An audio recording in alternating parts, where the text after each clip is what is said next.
Y usted sabe que Veracruz está, pues, sí, es muy bello y todo lo que ustedes dicen, es cierto, ¿verdad? Pero está muy cerca del Golfo, ¿verdad? Pero no solo está cerca del Golfo. ¿Cerca de qué otro cuerpo de agua está?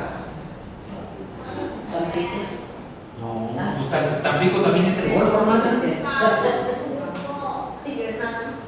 No, el Océano Pacífico. ¿Usted ha ido al Océano Pacífico, hermana? No, solo una cosa. ¿Por qué les pregunto esto? Porque en México hay un istmo. ¿Qué es un istmo? La parte de tierra más estrecha entre dos cuerpos de agua. Y en México tenemos el istmo de Tehuantepec. Por eso le digo que los que viven en Veracruz y los que viven en Oaxaca, claro, los estados están grandecitos, pero es la parte más delgada del país y tú puedes disfrutar o del Pacífico o del Golfo de México. Y ya si del Golfo ahí en Veracruz le das un poquito más para abajo, pues ya te metes al Caribe, ¿verdad? O sea, están en un lugar ideal, para donde quieran pueden ir. En la Biblia, la ciudad de Corinto también se encuentra en un istmo. Es el istmo que une el Peloponeso, que es un pedazo de tierra, que haga de cuenta que está una parte delgadita y luego se abre así un pedazote grande de tierra, y pues la parte continental de Asia, perdón, de Atenas, de Grecia, para ser más exacto, perdón, no Atenas, es de Grecia. Entonces ellos también tienen ese istmo. En los tiempos bíblicos, en esa franja delgadita, se ubicaba la ciudad de Corinto, en una llanura bastante amplia que chocaba con una colina que le llaman la Acrópolis. Allá arriba había un templo también. Bueno, después hablaremos un poquito más de eso. ¿Qué quiere decir? Que si tú venías de esa franja de tierra que le llaman el Peloponeso y querías conectarte con la parte continental, pues tenías que cruzar por Corinto. A la inversa, si tú ibas de la parte continental y querías cruzar el Peloponeso, tenías que pasar por Corinto. Aparte, está entre dos cuerpos de agua, o sea, se convierte en una ciudad marítima. Por lo tanto, cuando hablamos de la Corinto del tiempo del apóstol Pablo, la que está aquí en el libro de Hechos de los Apóstoles, estamos hablando de una ciudad cosmopolita. ¿Qué quiere decir? Que es una ciudad como Monterrey, ¿verdad? Tenemos Pescorea al lado, tenemos de Veracruz, tenemos de Tabasco, tenemos de diferentes lugares, ¿verdad? Diferentes. O sea, hay gente de diferentes culturas que convergen en esta ciudad. Así que la riqueza cultural se hace más amplia, más grande. Así era Corinto. Pero como la ciudad de Monterrey no solo tiene una cultura muy amplia, no solo tiene visitantes de diferentes partes del mundo, no solo tiene residentes con diferentes formas de alimentar, de ver las cosas, de hacer las cosas, sino también pues hay cosas interesantes, ¿no? ¿Cómo era la religión de Corinto? En Corinto la religión estaba basada en dos deidades. Apolos, allá arriba donde les dije, en el Acrocorinto, en esa loma, ahí estaba el templo, en una ladera estaba el templo de Apolos, que era una de las deidades de los griegos, y la otra era Afrodita.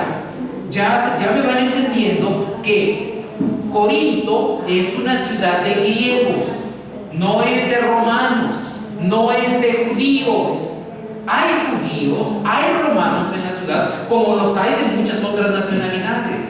La deidad más venerada en Corinto es Afrodita, en su fase más sensual y depravada. Había un grupo de 1000 bellas jóvenes que en el templo de Afrodita ejercían la prostitución.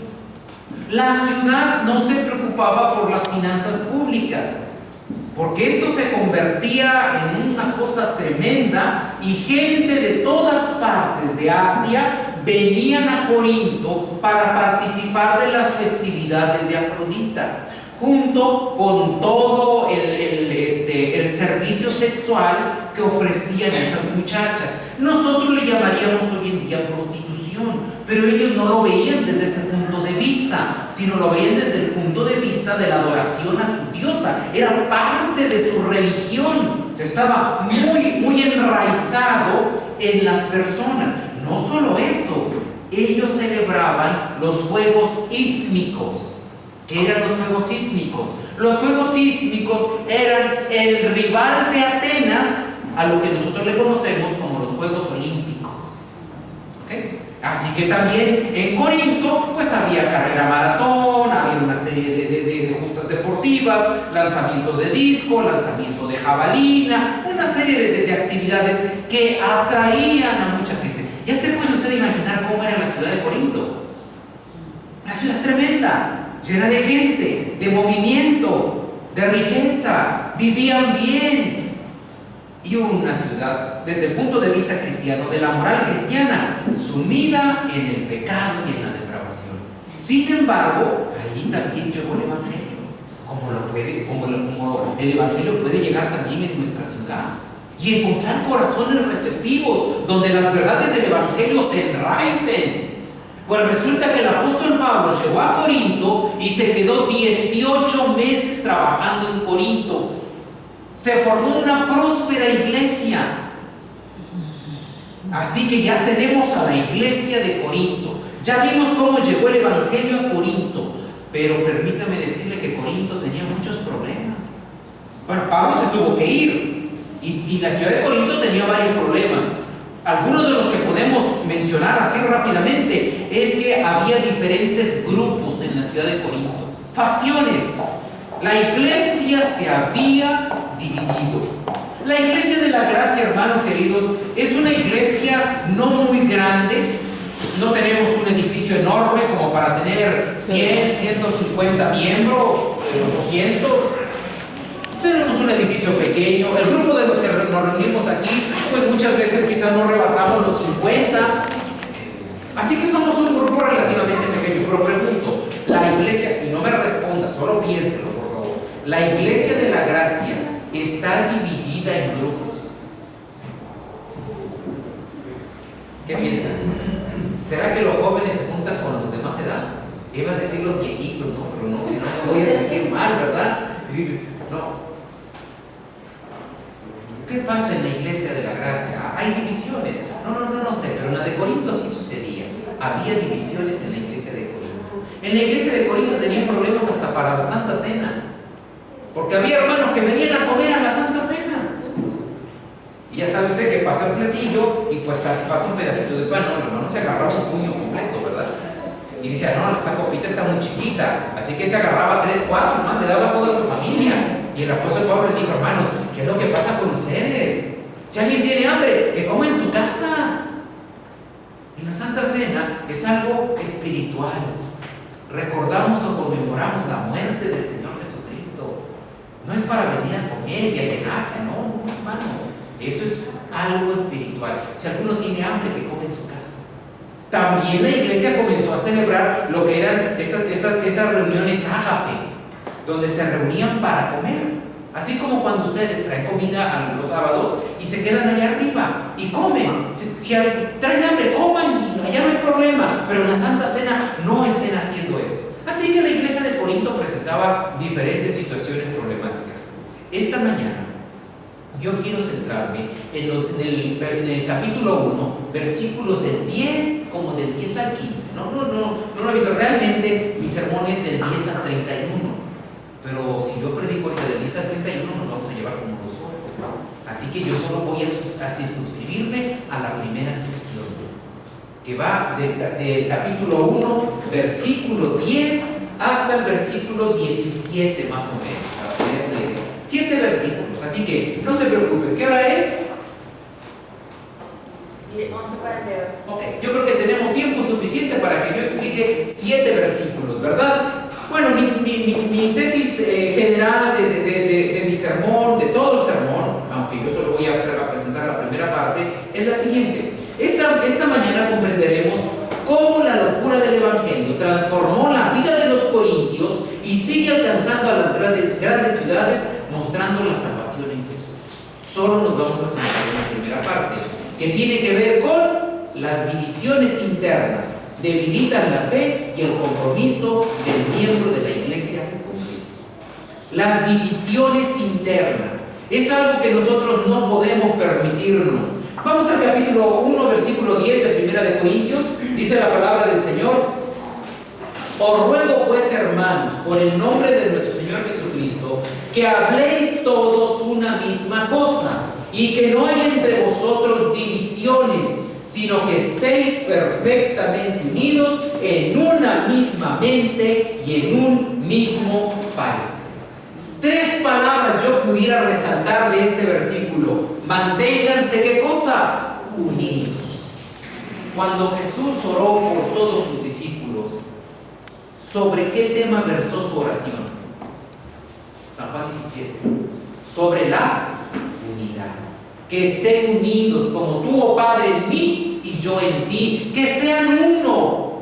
¿Entiendes la necesidad y la insistencia de Jesús de que estemos unidos?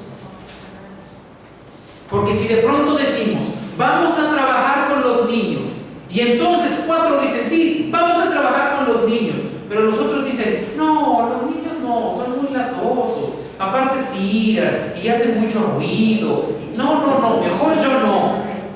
Entonces las cosas ya no funcionan. Yo no sé cómo le esté yendo a la directora de la escuela bíblica de vacaciones, pero yo creo que al terminar el culto debiéramos quedarnos para revisar un poquito cómo está nuestra escuela bíblica de vacaciones, si ya están todas las maestras, si ya se adaptó allá arriba, si ya está todo listo, porque tenemos un evento. Y si yo no mal recuerdo, la última vez que hablamos, el hermano Rodi hablaba de este evento como el arranque del evangelismo o de las actividades de evangelismo que va a tener esta iglesia. Entonces tenemos que tener todo listo y preparado, pero para eso tenemos que mantenernos unidos. En este versículo 10 el apóstol habla acerca de la unidad y termina diciendo que sean de una misma mente y de un mismo, ¿qué cosa? Quizá de pronto tú pienses, solo es una forma de lenguaje, ¿no? Una forma de expresar, pero no. Tiene su grado de profundidad o la forma como la gente lo entendía en aquel tiempo. Que estemos totalmente comprometidos con lo que se está haciendo. Que no haya división, que haya unidad, unidos en una misma mente y en un mismo corazón. Vamos, todos en un mismo propósito. ¿Cuál es el propósito? Y yo les dije hace un momento, ¿no? ¿Qué es lo que identifica a la iglesia de la gracia? La gente conoce a la iglesia de la gracia. ¿Y por qué la conoce? Porque los miembros de su iglesia son unidos, porque se apoyan los unos a los otros. Ustedes conocen mejor al hermano Uriel que yo, ¿verdad? Te vamos a llevar una despensa. Si Dios lo permitiera, que rogamos a Dios que no, y sucediera una fatalidad en la vida de nuestro hermano, vamos a asistir al sepelio, vamos a llevar un ramo de flores o una corona como iglesia, o a lo mejor juntamos algo de recursos y le entregamos a la familia, aunque ellos no sean miembros de nuestra iglesia, pero el hermano sí era miembro de nuestra iglesia. O simplemente lo deja, pobrecito, pues bueno, que el Señor lo bendiga, ¿verdad? ¿Cuál será nuestra expresión? ¿Cuál será nuestro actuar? Manténganse, que dice el apóstol, unidos en una misma mente y en un mismo corazón, totalmente comprometidos, en la misma dirección, sin apartarse a la derecha o a la izquierda. Tenemos un proyecto, vamos. Si vamos todos como equipo, queridos, los resultados van a ser más grandes y mejores, la carga va a ser menos pesada. Pero si solo le dejamos la escuela bíblica de vacaciones a una persona, va a terminar diciendo, no, ya no más, el próximo año ni piensen en mí, que sea otro. Pero así pasa con todos los cargos, ¿o no? Si dejamos solo al hermano de ministerios personales, va a terminar ese mes y ¿saben qué? Ya, próximo año que otra persona se haga cargo. O si dejamos solo la escuela sabática, o a cualquiera de ellos, ¿verdad? Bueno, vamos a seguir avanzando. Versículo 11 dice: porque he sido informado acerca de vosotros, hermanos míos, por los de Cloé, que hay entre vosotros contiendas. Se estaban peleando. Ustedes no se pelean, ¿verdad? ¿Ustedes creen que los adventistas se pelean? Sí. ¿Por qué?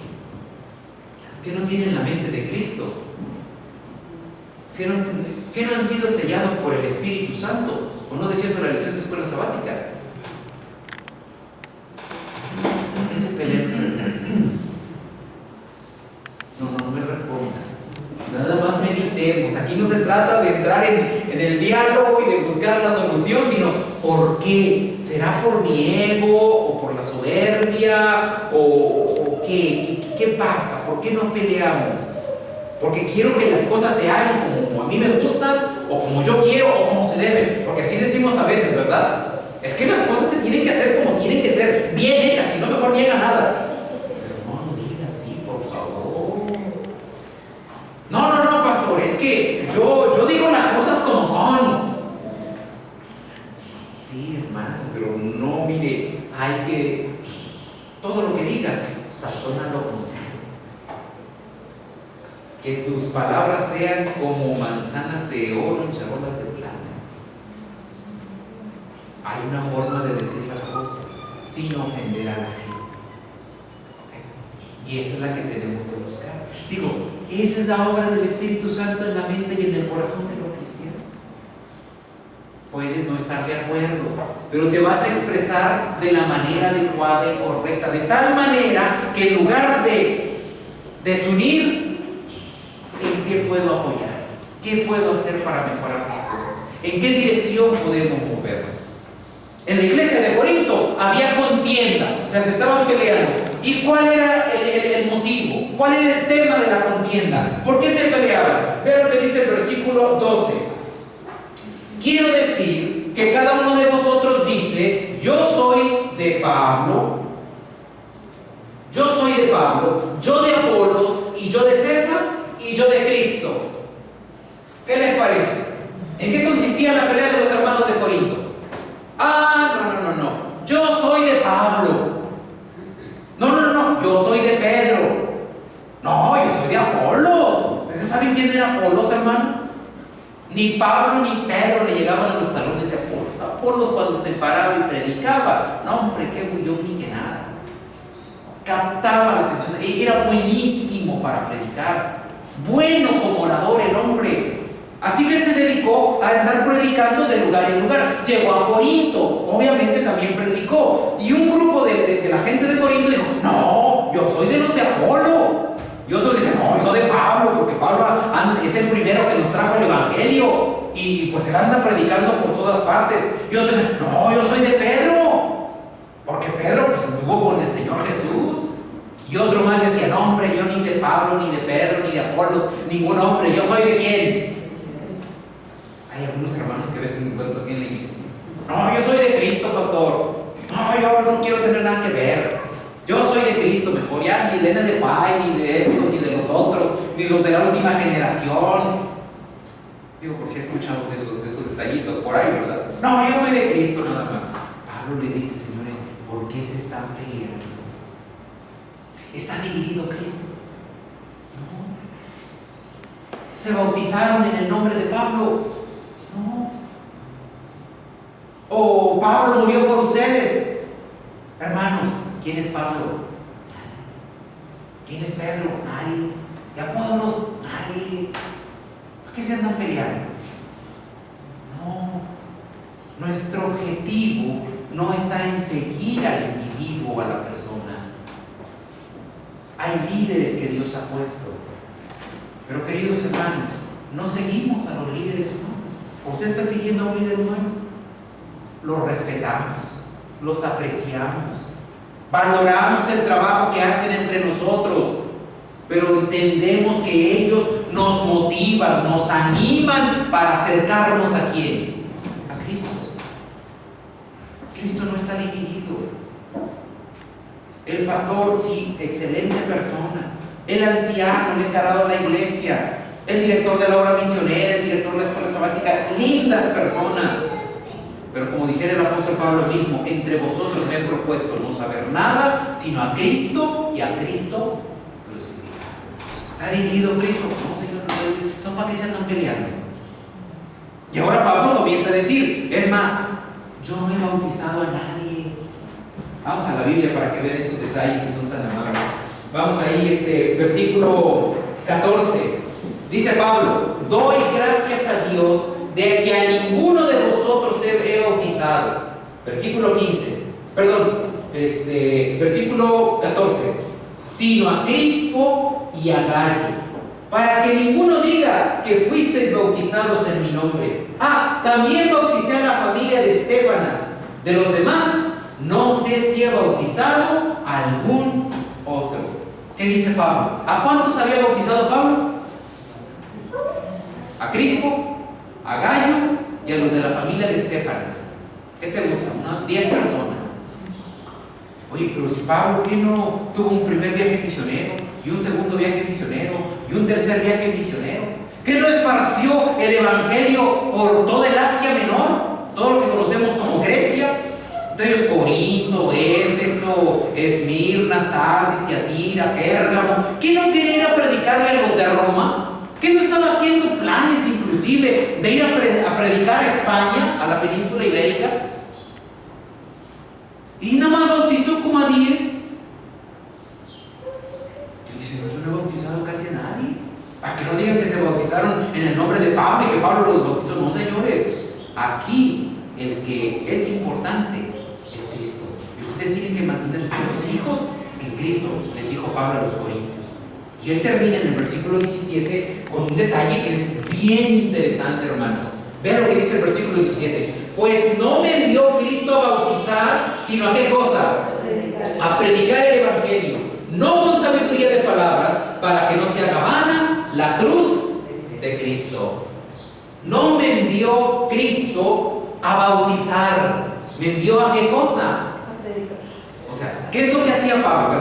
Ya, salgámonos del texto bíblico. Ustedes conocen el Nuevo Testamento, han leído las cartas de Pablo, conocen un poco de la vida de Pablo, han visto películas inclusive, y películas animadas también de la vida de Pablo. Ahora díganme, ¿qué trabajo hacía Pablo en la iglesia? ¿Qué trabajo hacía Pablo en la iglesia? No bautizaba, ya sabemos, él dice, no bautizaba. ¿Qué otra cosa hacía? Predicar. ¿Qué otra cosa?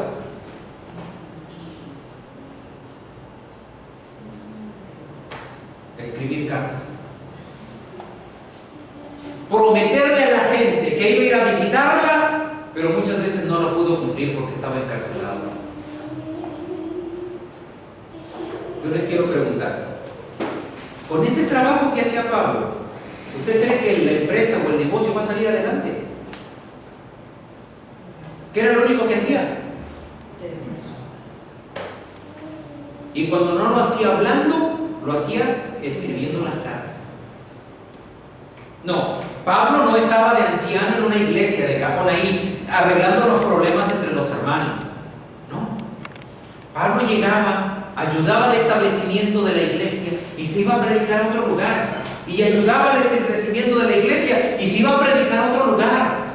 Ese era su trabajo. Pesado, queridos hermanos. Si alguno de ustedes alguna vez ha hecho ese trabajo, es llegar a la colonia, díganme una colonia de aquí de alrededor. ¿La qué? San Miguel. San Miguel. Es llegar a San Miguel, no hay nadie, ningún cristiano, ni ningún adventista, y comenzar a visitar a la gente en sus casas, comenzar a buscarlos en el deportivo, en sus casas, en la parada del camión, y comenzar a juntar gente. Oye, eso no lo hace cualquiera. No, esos son los que tienen ese don del Espíritu Santo de ser pioneros. Bueno, hoy en día les hemos llamado así, los pioneros.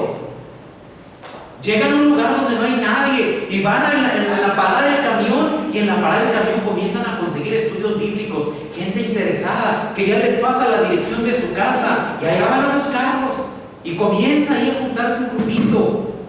Y comienzan a visitar a los vecinos de alrededor, y a la familia, y a los parientes. Y a la vuelta de un tiempo, ya hay 5, 8, 10 personas, 15 gentes ahí reuniéndose. Eso no es nada fácil. Ese era el trabajo de Pablo.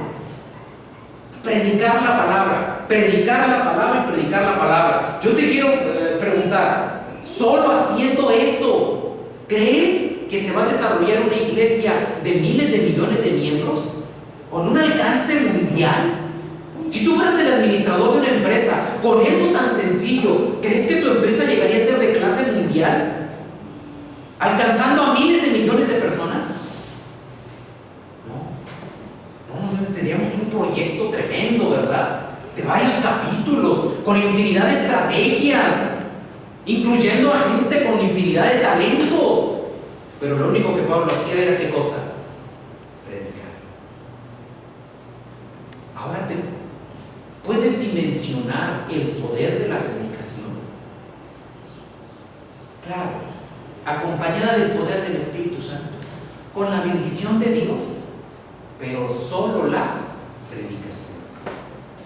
Hablar de Jesús, predicar la palabra, lo que dice la Biblia, tiene un poder del cual ni siquiera tú te lo puedes imaginar. Ese poder de ese Pablo que ni bautizaba, solo predicaba, así como Cristo. ¿A cuántos bautizó Cristo? ¿Quiénes bautizaban? Dice la Escritura, los discípulos. ¿Quién bautizaba a los discípulos? ¿El Bautista o Jesús?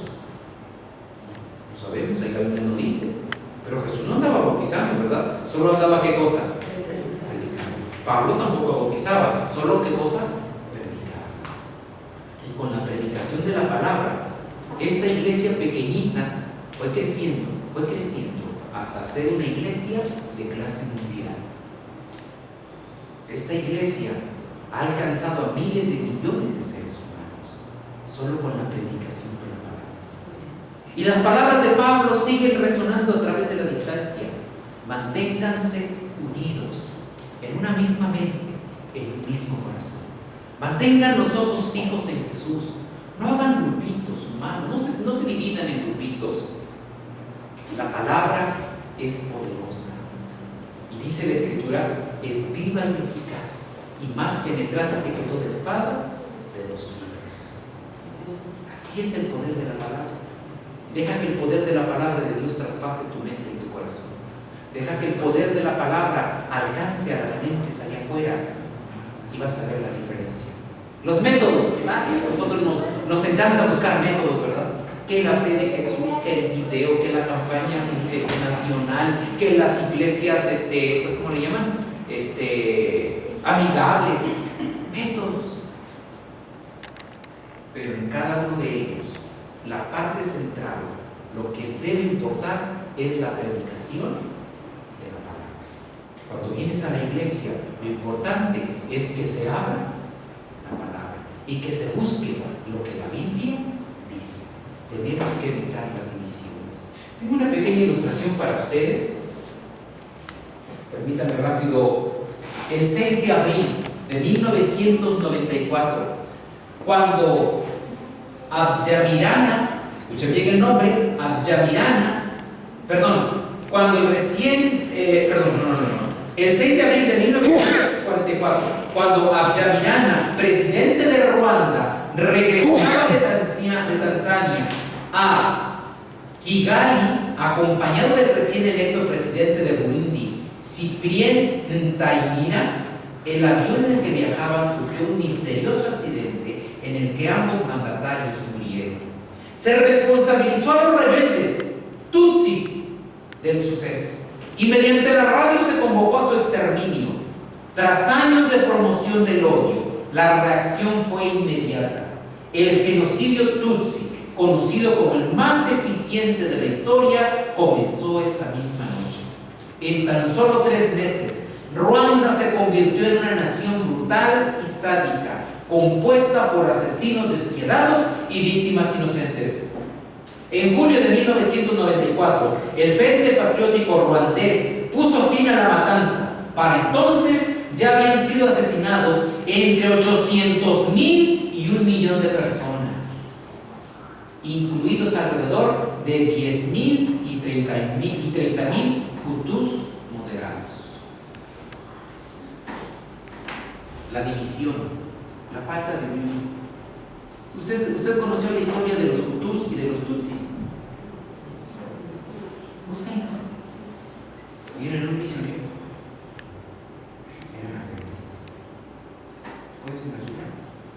Los hermanos hutus invadiendo la universidad adventista para matar a sus hermanos.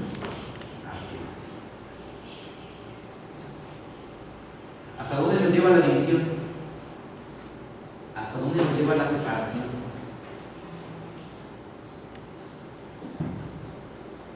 Yo creo que eso debería quedar eliminado de entre nosotros. El Evangelio, la locura del Evangelio, es capaz de eliminar la división entre los miembros de la iglesia. Por eso esta mañana yo quiero invitarte a que busques a Dios de todo corazón, a que te unas con tus hermanos en una misma mente y en un mismo corazón. Que no haya entre nosotros divisionismo, sino que busquemos al único que puede mantenernos unidos, a Cristo Jesús. Y la locura del Evangelio sigue resonando por las calles, sigue recorriendo las ciudades y los pueblos, y la gente sigue respondiendo al llamado de Jesucristo. Ay, pastor, ¿y por qué hablar de la locura del Evangelio? Bueno, es que falta la otra parte del sermón, ¿verdad? Pero esa la tendremos en otro momento. Que el Señor les bendiga.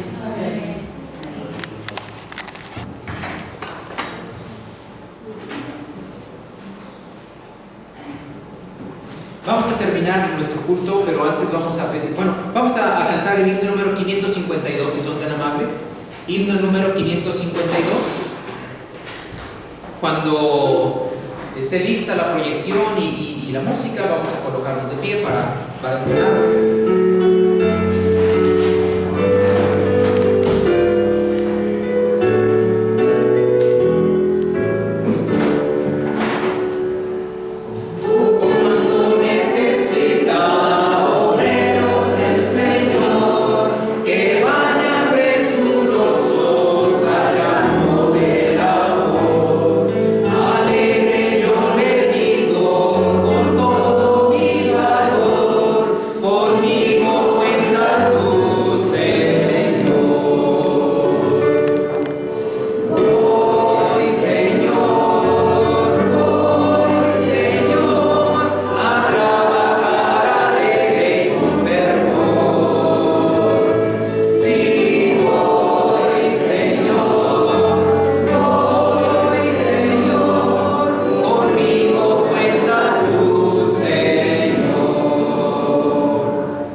Querido Dios, si alguno de nosotros se aparta, no está con el equipo, no forma parte del grupo, querido Dios, ayúdanos a pensar bien las cosas, a analizar lo que estamos haciendo.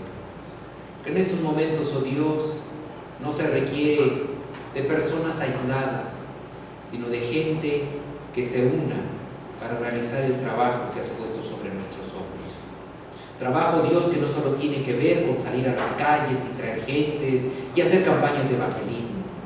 Trabajo que tiene que ver con atender a los niños, con atender a los jóvenes, con atender, oh Dios, a los enfermos, con llevar alimento a los necesitados. Tantas cosas que hay que hacer, oh Dios. Que esta iglesia de la gracia se mantenga unida. Que esta iglesia de la gracia, oh Dios, deje a un lado cualquier diferencia y que juntos, oh Dios, vayan adelante, cumpliendo la visión de tu iglesia en esta tierra. Bendícelos, oh Dios, para que en esta zona geográfica donde nos has puesto puedan ser como una luz, como una antorcha que lleve, oh Dios, luz, conocimiento a las personas que viven en esta zona. Nos ponemos en tus manos, Padre. Rogamos por nuestros hermanos que están enfermos. Insistimos nuevamente delante de ti, porque tú les acompañes, oh Dios.